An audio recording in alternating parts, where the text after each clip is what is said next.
एक गांव में एक ब्राह्मण अपनी पत्नी के साथ रहता था। पत्नी मुंहफट थी, इसलिए ब्राह्मण के कुटुंबियों संग उसकी बनती नहीं थी। परिवार में सदा कलह का वातावरण बना रहता था। ब्राह्मण प्रतिदिन के इस कलह से तंग आ गया और सोचने लगा कि रोज रोज की कलह से परदेश जाकर अलग घर बसाकर रहना अच्छा रहेगा। कम से कम शांति से जीवन तो व्यतीत होगा। यह विचार कर वह कुछ दिनों बाद ब्राह्मणी को लेकर प्रदेश की यात्रा पर निकल गया।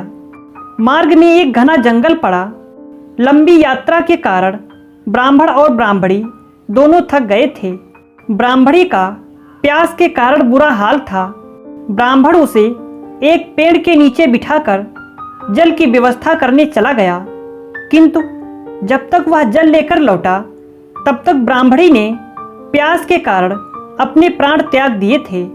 ब्राह्मणी को मृत देख ब्राह्मण बहुत दुखी हुआ। वह ईश्वर से प्रार्थना करने लगा, हे ईश्वर, मैं अपनी पत्नी के साथ नया जीवन आरंभ करने परदेश जा रहा था। तूने उसके प्राण ही हर लिए।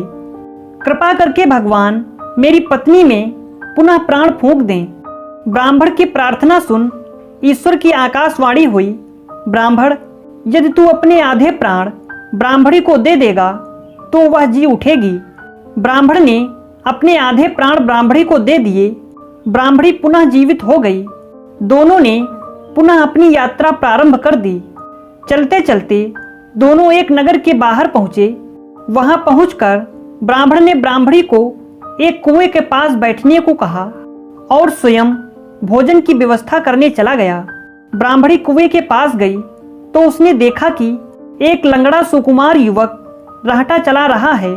दोनों ने एक दूसरे से हंसकर बात की और एक दूसरे के प्रति आकर्षित हो गए।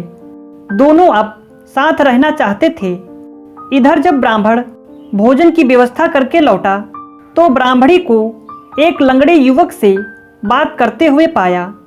ब्राह्मण को देखकर ब्राह्मणी बोली, यह युवक भी भूखा है, इसे भी भोजन में से कुछ अंश दे देते हैं, हमें पुण्य प्राप्त होगा। ब्राह्मण ने लंगड़े युवक को अपने साथ भोजन करने आमंत्रित किया। तीनों ने साथ साथ भोजन किया। भोजन करने के बाद जब प्रस्थान करने का समय आया तो ब्राह्मणी ब्राह्मण से बोली, क्यों ना इस युवक को भी अपने साथ ले चलें।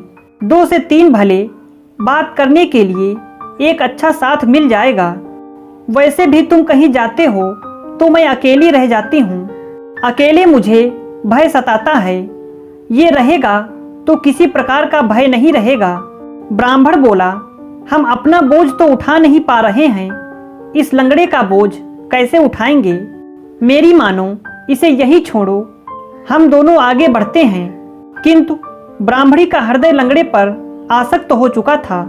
वह कहने लगी, इसे हम पिटारे में अपने साथ ले चलते हैं, ये भी कहीं न कहीं हमारे किसी काम आ ही जाएगा। अंततः ब्राह्मण ने ब्राह्मणी की बात मान ली और पिटारे में डालकर लंगड़े को साथ ले लिया। कुछ दूर जाने के बाद वे पानी पीने के लिए एक कुएं के पास रुके। वहां पानी निकालते समय ब्राह्मणी और लंगड़े ने ब्राह्मण को कुएं में धकेल दिया। उन्हें लगा कि ब्राह्मण मर गया है और वे आगे बढ़ गए। कुछ दिनों की यात्रा के पश्चात वे एक नगर की सीमा पर पहुंचे। लंगड़ा अब भी पिटारे में ही था। सीमा पर उपस्थित पहरेदारों ने ब्राह्मणी को रोक लिया और पिटारे की तलाशी ली। तलाशी में पिटारे में से लंगड़ा बाहर निकला। दोनों को राज दरबार ले जाया गया। राज दरबार में राजा ने ब्राह्मणी से पूछा, ये लंगड़ा कौन है, इसे तुम पिटारे में छुपा कर क्यों ला रही थी। ब्राह्मणी बोली, ये मेरा पति है। कुटुंबियों से तंग आकर हम अपना देश छोड़कर परदेश आए हैं। कई लोग मेरे पति के बैरी हो चुके हैं, इसलिए अपने पति को मैं पिटारे में छुपाकर लाई हूँ। कृपा कर आप इस नगर में हमें निवास करने की अनुमति प्रदान कर उपकार करें। राजा ने उन्हें नगर में बसने की अनुमति दे दी और दोनों नगर में पति पत्नी की तरह रहने लगे। उधर कुएं में गिरे ब्राह्मण को कुछ साधुओं ने कुएं से बाहर निकाल लिया था। कुछ दिन साधुओं के साथ रहकर ब्राह्मण उसी नगर में आ गया जहां ब्राह्मणी लंगड़े के साथ रह रही थी। एक दिन ब्राह्मण की ब्राह्मणी से भेंट हो गई, जिसके बाद दोनों में कहा सुनी होने लगी। बात बढ़कर राजा के समक्ष पहुंची। राजा ने ब्राह्मणी से पूछा, ये कौन है? ब्राह्मणी बोली, ये मेरे पति का बैरी है, उसे मारने आया है, इसे मृत्यु दंड दीजिए। राजा ने ब्राह्मण को मृत्यु दंड की आज्ञा दी, जिसे सुनकर ब्राह्मण बोला, महाराज, आपका दिया हर दंड मुझे स्वीकार है, किंतु मेरी एक विनती सुन लीजिए। इस स्त्री के पास मेरा कुछ है, उसे दिलवा दीजिए। राजा ने ब्राह्मणी से पूछा, इस व्यक्ति का कुछ तुम्हारे पास है क्या? ब्राह्मणी बोली, नहीं महाराज, मेरे पास इसका कुछ भी नहीं, ये झूठ बोल रहा है। तब ब्राह्मण बोला, तूने मेरे प्राणों का आधा भाग लिया है, ईश्वर इसका साक्षी है। ईश्वर से डर स्त्री, अन्यथा बहुत बुरा परिणाम भोगेगी।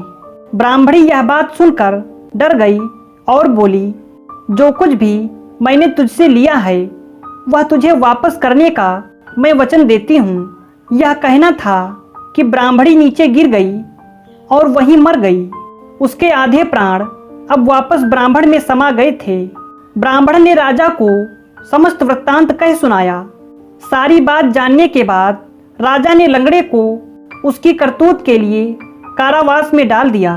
अगर आपको हमारी कहानी अच्छी लगी तो लाइक और शेयर जरूर करें और ऐसी ही कहानियाँ सुनने के लिए हमारे चैनल को सब्सक्राइब करना बिल्कुल ना भूलें।